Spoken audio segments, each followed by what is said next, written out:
Hi friends, welcome to the channel JIV and CIV Made Simple. Today in this particular video, we are going to discuss memory based question which appear in the examination of cyber security and fraud management on 13th December 2025. So through all this question you will get to know what type of topics are being touched upon, and most frequently they will be repeated in the upcoming examination. So not only I will provide you each and every option, I will the correct answer, I will provide you the explanation for each and every option, so that if any question is asked related to the same concept, you can easily answer them.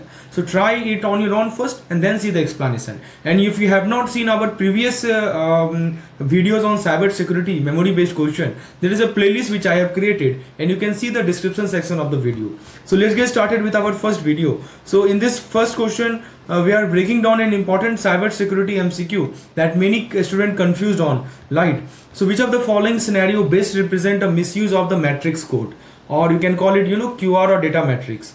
So option they have given you: using encrypted identifier inside a data matrix code for the product authentication. Option B, scanning a QR code on the public poster that redirect the user to a phishing site. Option C, printing unique serialized code on the pharmaceutical for anti-counterfeiting. Option D, recovering data from a partially damaged data matrix code due to error correction. Now, which best represent the misuse of the matrix code? So first of all, you know what happened. Let me explain what this matrix can take the user to a fake phishing website. Right? It can take user to the fake phishing website, a page that steal the login detail. So this is a page that steal the login detail, and this can also be a malware affected link.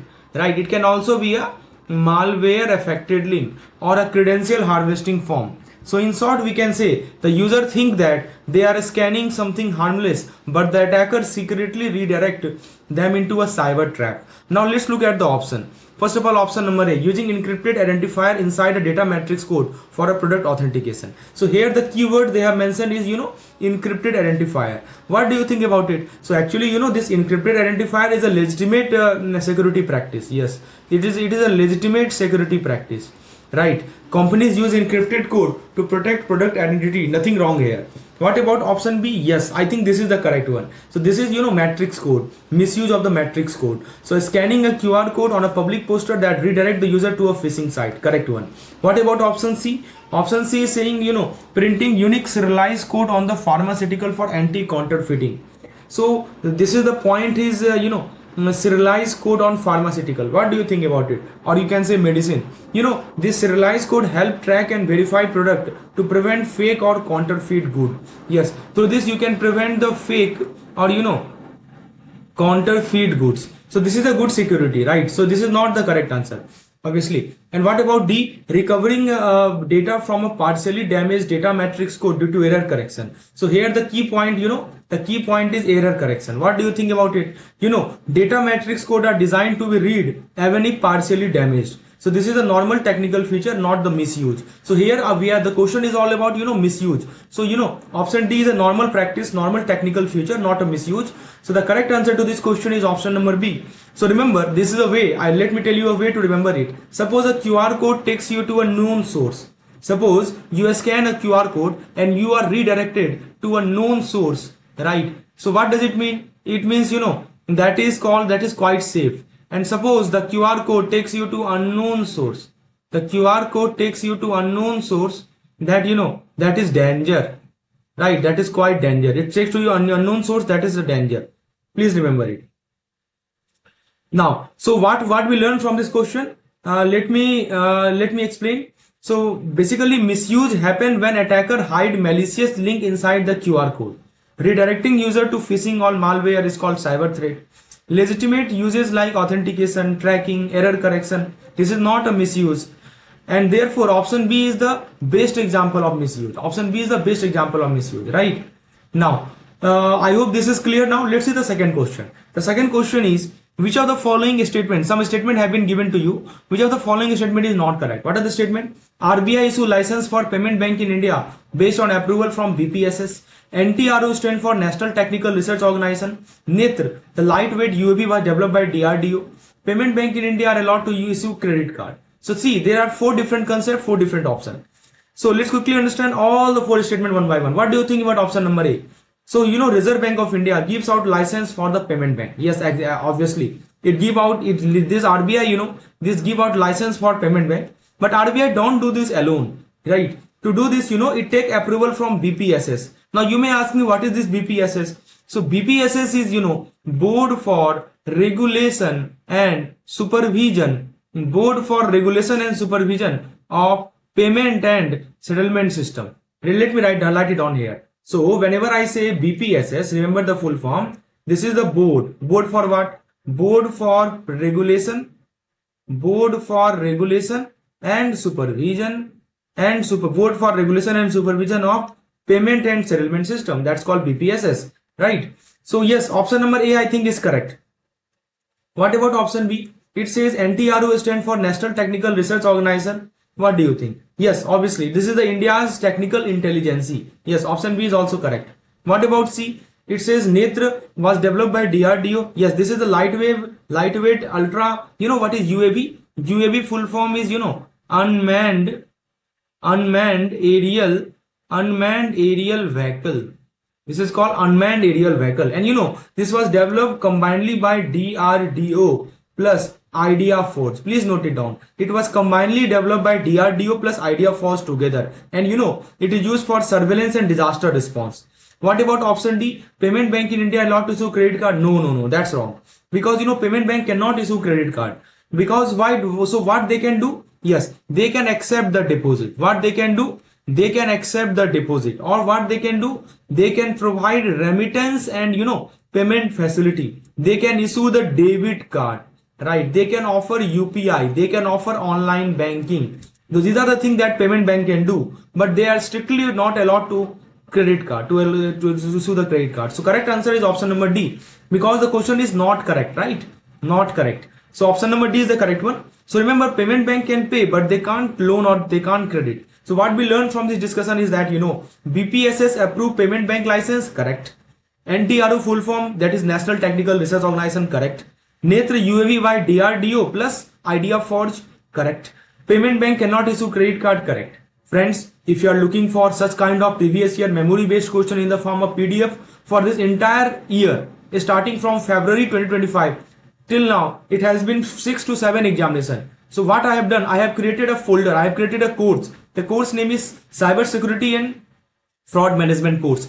You can WhatsApp me on this particular number, and in that course you will get unit wise theory, unit wise MCQs as per the syllabus prescribed by the IIBF. Along with that, in addition to that, you get such kind of memory based question. There are separate 6 to 7 PDF files which you can download and you can take print, and if you go through those questions, obviously each PDF consists of 30 to 40 questions. So almost you can see there are next question आप देख सकते हैं. You can see the next question on your screen. Which option best shows the evidence of actual data theft and not just a security anomaly? So option they have given that old order privilege login with a spike in access log but no proof of leaked customer record externally.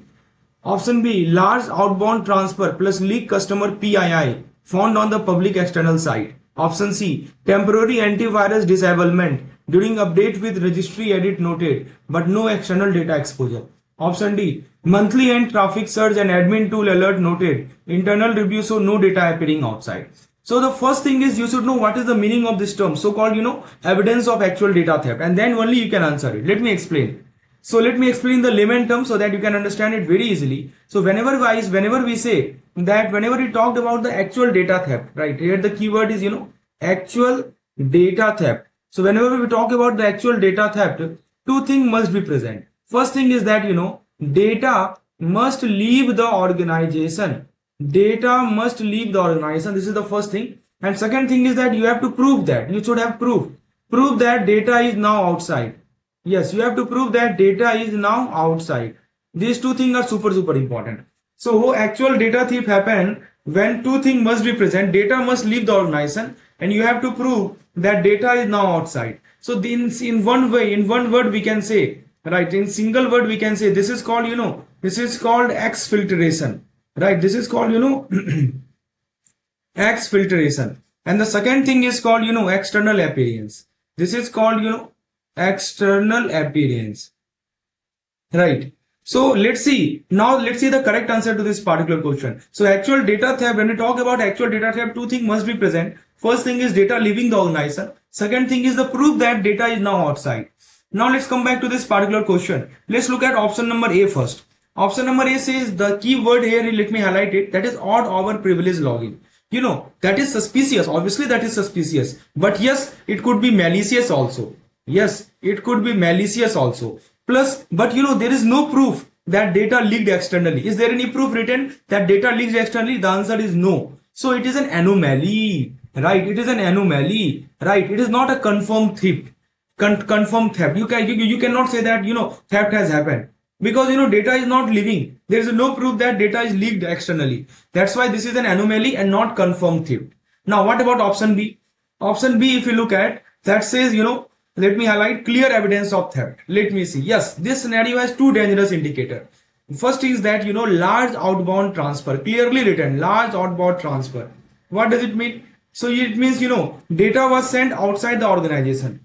Plus customer PII name. What is the meaning of PII? See, PII means three things. First thing is the name. Second thing is the account number. Third thing is the PAN. Right? It was found publicly on an external website. It was found on a public external site. So these two things clearly indicate this combination give direct, undeniable proof that data was stolen and data was published. Yes, it is a clear proof that data was stolen and data was published.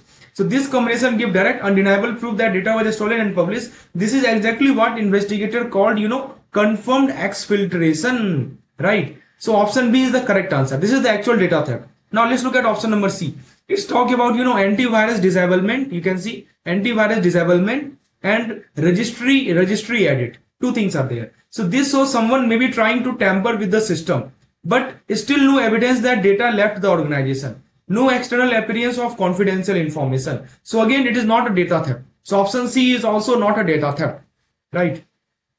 Now the next point we have option number D. What about option number D? It says month end surge and, you know, alert. Two words are there. Let me highlight it. Month end traffic surge and alert. Tool alert. So, you know, month end activity naturally cause, you know, high traffic, extra log alert, extra tools activity. And internal review also say that no data seen outside. So this is a kind of, you know, normal load, right? Let me write it down.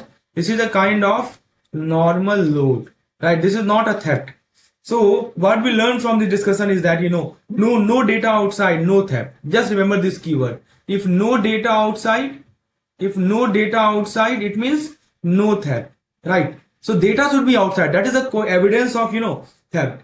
So let's quickly revise the keyword which we have covered here. First thing is that, you know, data theft need outbound movement plus external proof, right? It need outbound movement. It need external proof. Second point, only option number B shows both big transfer plus leaked customer data on the public side, right? So I hope this is clear now. Friends, if you really think that this video is adding value to your preparation, please hit that like button. Now let's switch over to question number 3. This is a unique type of question which I have created called fill in the blank type MCQs based question. This will cover 2 to 3 more concepts. Now let's have a look at the question. The question says, you know, section 66 of the IT Act 2000 deals with dash use of the other person electronic signature, password or unique ID is a dash offense and carry a punishment of up to dash plus fine up to dash. So option they have given fraudulent, dishonest, right? Cognizable 3 years and 1 lakh. Negligent, accidental, non-cognizable 3 6 months 10,000.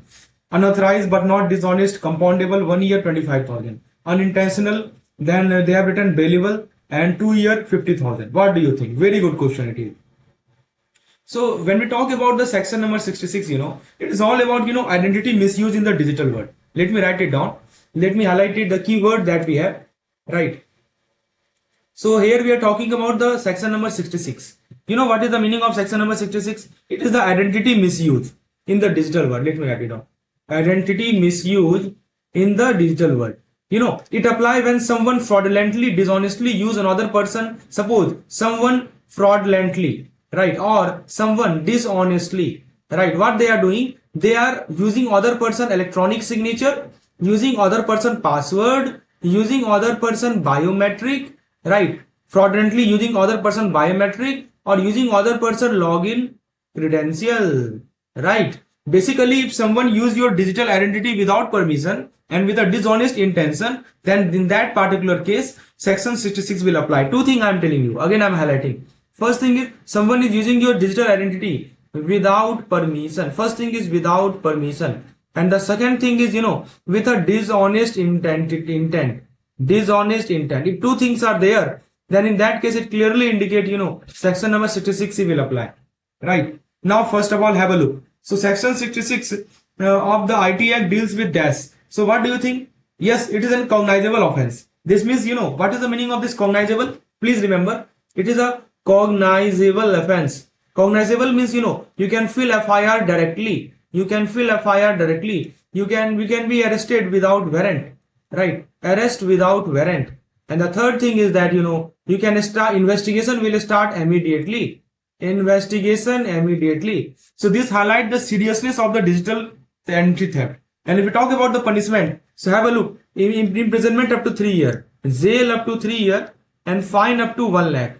Right, fine up to 1 lakh. Now let's have a look at the option. Option number 1 say fraudulent, dishonest, cognizable, 3 years, 1 lakh. Yes, exactly. This is the correct one. Right. Option number B says, negligent or accidental. No. Section 66 requires dishonest intention, not negligence. So punishment value also doesn't match because it says 6 month punishment. No, that's wrong. What about option C? Option C is not about casual unauthorized use. It is specifically required, fraudulent, dishonest uses. So option C is also incorrect. What about option D? So remember, offense is never unintentional, right? Imprisonment and fine amount are also wrong. So we have the correct answer, option number A, right? So let me give you a trick to remember this particular concept. So there is a trick you can use to remember it.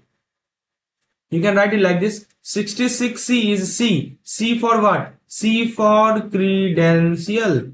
C for credential. So if someone steal or misuse your credential, 66C will hit directly, right? Or even simpler, you can remember it like this. If you have dishonest ID use, so then 3 year plus 1 lakh fine. 3 year jail, 1 lakh fine, right? So let's quickly recap the key point which we have covered here. So we have talked about section 66, which is a misuse of someone else's digital identity. It needs fraudulent and dishonest intention. It is a cognizable offense. Punishment is up to 3 year jail and 1 lakh fine. Please remember these keywords. These are super important. Now friends, let's switch our focus to the next question that we have. The next question that we have is again 66F, right? So section number 66F of the IT Act. Let's have a look. So it punishes dash act through computer resource, including denial of access or penetration into dash system, and cover theft of restricted state security data to harm dash. This offense is dash and carry imprisonment for life plus fine. They are the option they have given: cyber terror, critical infrastructure, sovereignty, public order, cognizable and non-bailable. Right. Similarly, they have given you 4 options. Right. Now let's have a look. Section number 66F. What does it say? So friends, that section 66F is one of the most serious section of the IT Act. It deals with cyber terrorism. Right. This section number 66F, it deals with cyber terrorism. It deals with cyber terrorism, which means, attack done using computer or network that threatens India's security, sovereignty or critical system. Right. So some attack which is done that threaten India's security, India's sovereignty and, critical system. Now let's break down each and every blanks. So the first one, the option they have given: cyber terror, minor cyber misuse, accidental access and basic IT violation. Actually, this is a kind of cyber terror. Yes, here you will feel cyber terror. Why? Because section 66F is triggered when someone use computer or network for terror like attack. So when this particular section is triggered, suppose someone is using computer for what? Someone is using computer for terror like act. What can be the terror like act? So terror like act can be attempting to destabilize the country, threatening national security, attacking essential service. That's called. So blank number 1 is cyber terror. What about blank number 2?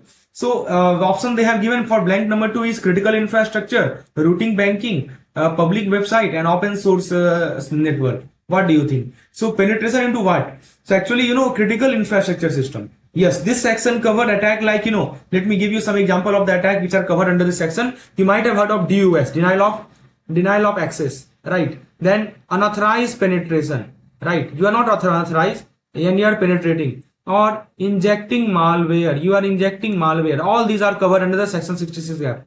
So this attack usually target, critical infrastructure. So what you might have, what is the meaning of critical infrastructure? Like, power grid. Yes, critical infrastructure include, power grid, like, core banking system, CBS, right?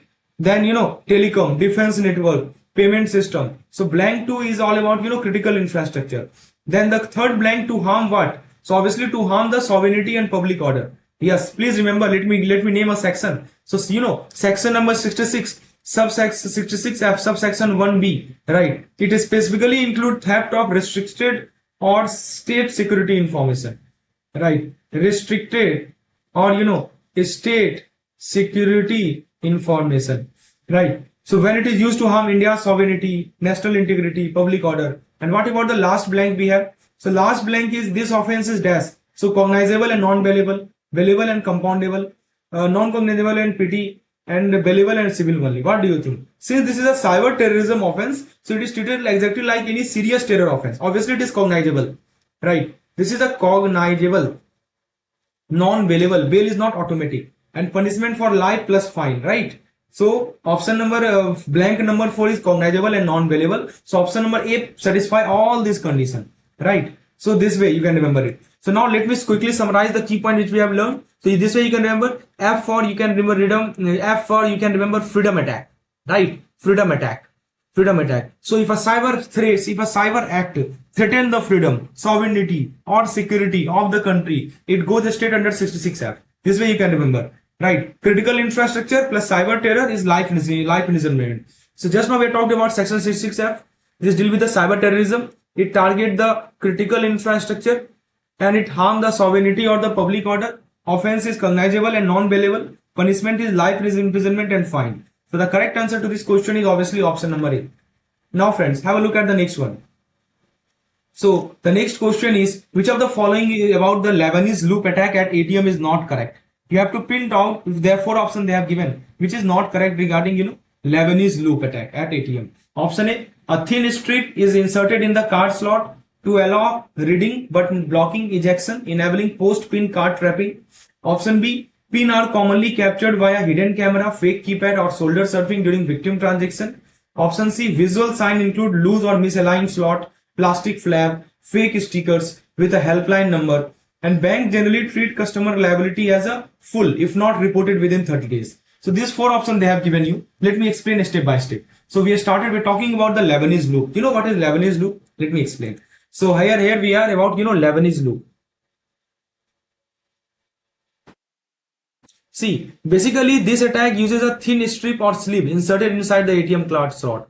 So it uses, thin strip or what, it thin strip or sleeve. Where it is inserted? Inserted inside the ATM card slot, right? And this sleeve let the customer insert the card and complete the transaction. But when the session ends, the card does not come out and the victim think that it is a machine error and walk away. The fraudster then pull out the strip and retrieve the trap card. See, this is called Lebanese loop. Basically what is happening here, that you are using a,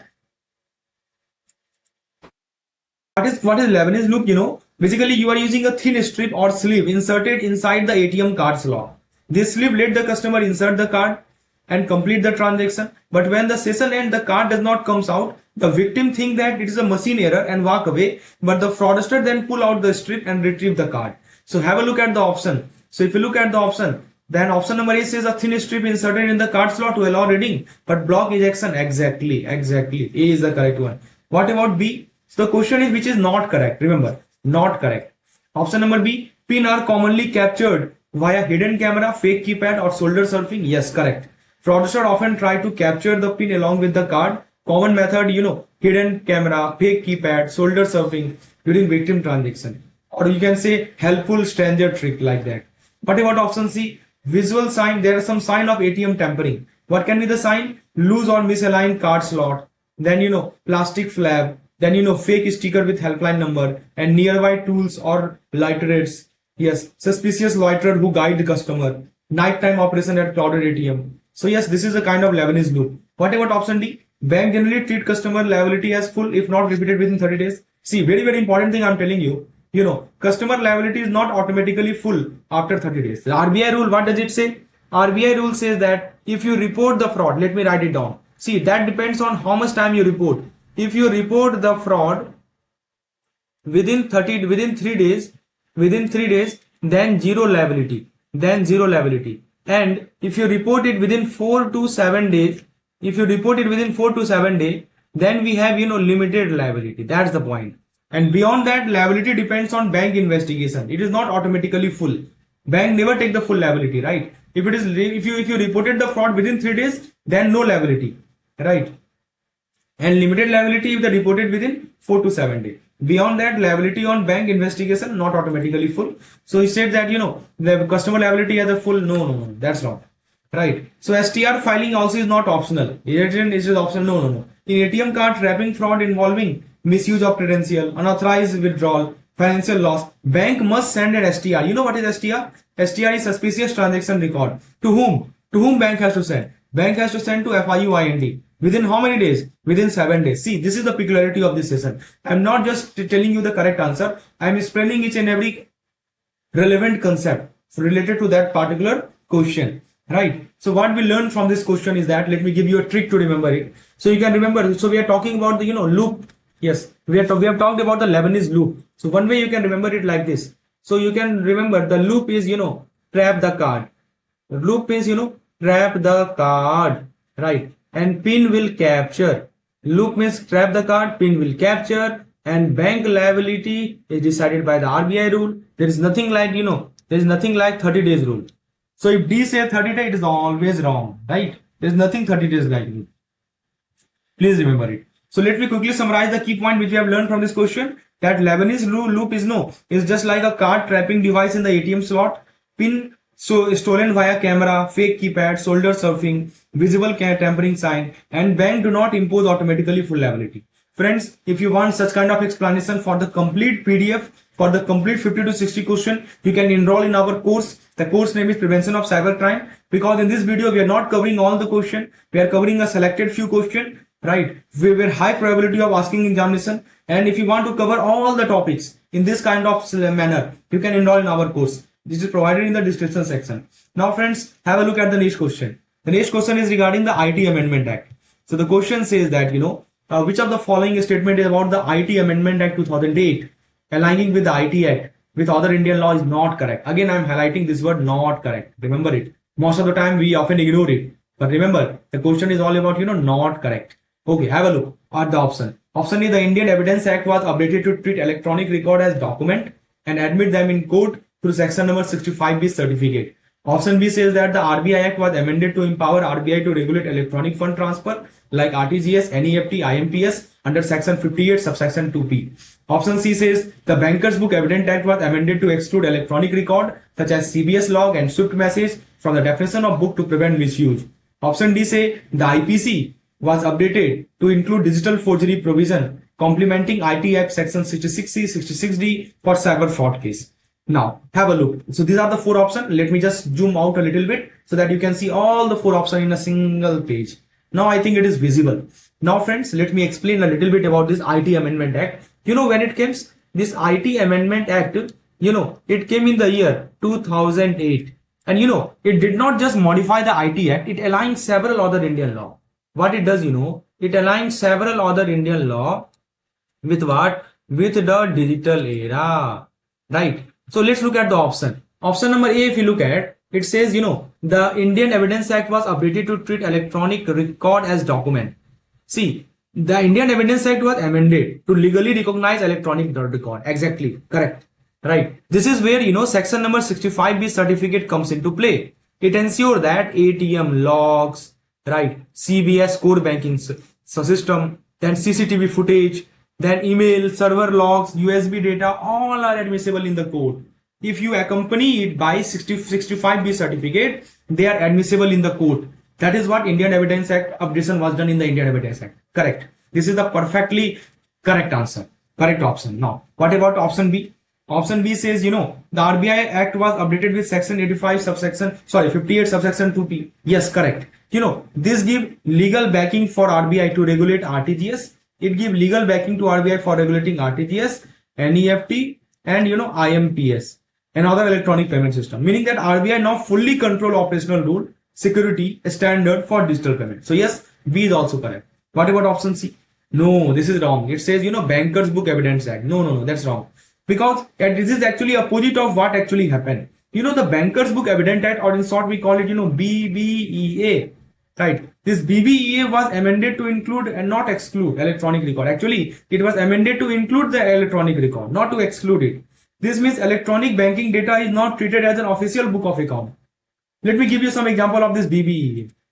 Bankers Book Evidence Act. So like, CBS log, like, Swift message, or, server log, or, EMI report, right? Digital ledger. So saying electronic record were excluded is completely wrong. You cannot say that electronic record is excluded, right? This is wrong. What about option D? The IPC was updated. Yes, it was updated, right? To include digital era crime like, digital forgery and, electronic falsification, cyber fraud element. And there are some section like 463, section number 468, right? Which complement IT Act section number 66C, which we have already discussed, right? Which is identity misuse, and section 66D, which is, cheating by impersonation. Cheating by impersonation. For example, in the case of Lebanese loop fraud, the fraudster may be charged with IPC 420, IPC 468, IT Act 66C. He may be charged with all these things, right? So yes, D is the correct one. So what we learned from this discussion is that, let me give you a simple memory trick to remember it. So just remember this word BBEA, right? BBEA, right? So this is called, banking evidence. Banking evidence. So it always include the electronic record. It always include the electronic record. And if an option say BBEA exclude electronic record, it's quite wrong, right? So let me summarize the key learning from this question, that, Indian Evidence Act now accept electronic record with 65B certificate. RBI Act was amended to regulate RTGS, NEFT, IMPS. And, BBEA include electronic banking data. It does not exclude it. And, IPC updated to include digital forgery and cyber fraud. Please remember this point. Very, very important. Friends, next question we have on the screen, that it is all about, which of the following statement about CDAC BOSS, Bharat Operating System Solution, is most accurate, right? So this is a question. BOSS. Option A, it is a proprietary window based OS primarily meant for general retail user and lack forensic or SIEM capability. B says, BOSS Enterprise should focus only on antivirus update and does not support user or access tracking or policy enforcement. Option C says, that BOSS provide fraud prevention tools such as cyber forensic lab or the threat analysis engine and SIEM log analytics suited for RBI mandated cyber norm. And D say BOSS cannot be used for Aadhaar or PAN integration and is not accepted for audit under the CERTIN impanelment framework. So which option do you think is correct? Let's start with it. So first of all, Bharat Operating System Solution in the context of banking and cyber security. So, BOSS is not just a normal operating system. Actually, let me talk about the BOSS. Basically, it comes with built-in cyber security tool.